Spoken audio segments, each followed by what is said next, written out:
तो भाई पूरी दुनिया को चौंका देने वाली बहुत ही बड़ी खबर यह आ चुकी है कि ईरान की पार्लियामेंट में एक बिल पास होने वाला है जिसके अकॉर्डिंग ईरान की हुकूमत $50 मिलियन का इनाम देगी उस आदमी को या फिर उस ग्रुप को जो इन दोनों को असैसिनेट करेगा, एलिमिनेट करेगा। कहने का मतलब दोस्तों, मिडिल ईस्ट में टेंशन का माहौल बहुत ज्यादा गर्म है। किसी को समझ में नहीं आ पा रहा है कि ये वॉर आखिर खत्म होगी कैसे और क्या वो चीजें हैं जिनकी वजह से ये वॉर अभी तक खत्म नहीं हो पा रही है। क्या ऐसी डेडलॉक कंडीशंस हैं जो इन दोनों देशों को मजबूर कर रही हैं, किसी एक पेज पे आने से रोक रही हैं। इन सारे जरूरी और इन सारे इंपॉसिबल सवालों का जवाब दोस्तों जानने की कोशिश करेंगे हम आज के इस वीडियो में। पाकिस्तान का चीफ मार्शल आसिम मुनीर इस वक्त ईरान पहुंच चुका है और तेहरान में मीटिंग अब शुरू हो चुकी होगी जब तक आप ये वीडियो देखेंगे, जिसके अंदर पाकिस्तान 2 फेल्ड अटेम्प्ट्स के बाद अब तीसरी अटेम्प्ट करेगा यूएस और ईरान दोनों के बीच में सीज फायर करवाने की। लेकिन पहले दोस्तों सबसे बड़ा सवाल यह है कि इन दोनों देशों में, यूएस ईरान में ऐसी कौन सी चीजें हैं, ऐसी कौन सी कंडीशंस हैं जिस वजह से दोनों देशों के बीच में छोटे मोटे सीज फायर्स के अलावा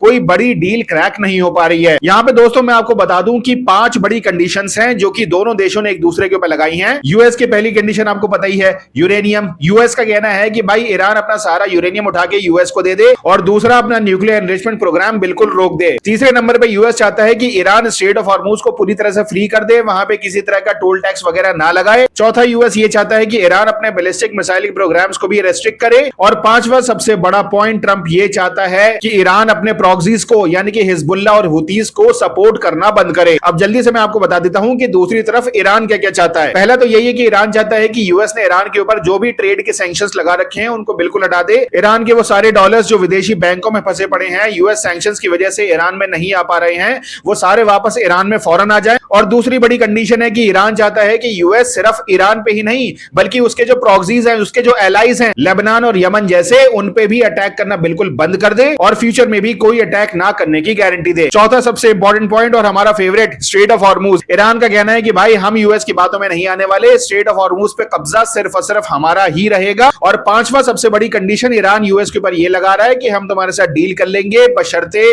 तुम्हें वो सारा कॉम्पेंसेशन, वो सारा खर्चा हमें देना पड़ेगा जो इस वॉर के दौरान हमारा हुआ है। अब इन सारी शर्तों में से दोस्तों जो मुझे समझ में आ पा रहा है, सिर्फ 2 ऐसी चीजें हैं जिसकी वजह से ये डील होना ऑलमोस्ट इंपॉसिबल है। पहला है यूरेनियम और दूसरा है स्ट्रेट ऑफ हॉर्मुज। दोनों ही देश बहुत बुरी तरीके से एक दूसरे के पीछे पड़े हुए हैं कि भाई तुम हमारी ये बात मान लो। दूसरी तरफ ईरान कह रहा है कि नहीं नहीं, मैं तो ये कभी मान ही नहीं सकता। बस यही चीजें इतने दिनों से इन दोनों देशों के बीच में चलती आ रही हैं। लेकिन एक बहुत बड़ी खबर 2 दिन पहले ये भी आई है कि मार्को रूबियो का कहना है कि बहुत अच्छे साइंस अब दिखाई दे रहे हैं, बहुत अच्छे चांसेस हैं कि हमारी ईरान के साथ कोई जल्दी ही डील हो सकती है। लेकिन साथ ही एक बड़ी सच्चाई ये भी है कि इन दोनों भाइयों के होते मुझे नहीं लगता कि मिडिल ईस्ट में ऐसी कोई शांति बहुत जल्दी होने वाली है। बाकी इस मामले में जो भी अपडेट आएगी मैं आपको देता रहूंगा। मैंने ये लॉन्ग वीडियोस बनाने दोस्तों अब शुरू करे हैं, प्लीज मेरे वीडियोस को सपोर्ट करिए, लाइक करिए, शेयर करिए अपने दोस्तों के साथ। मिलते हैं अगले वीडियो में दोस्तों, तब तक के लिए stay safe and keep learning.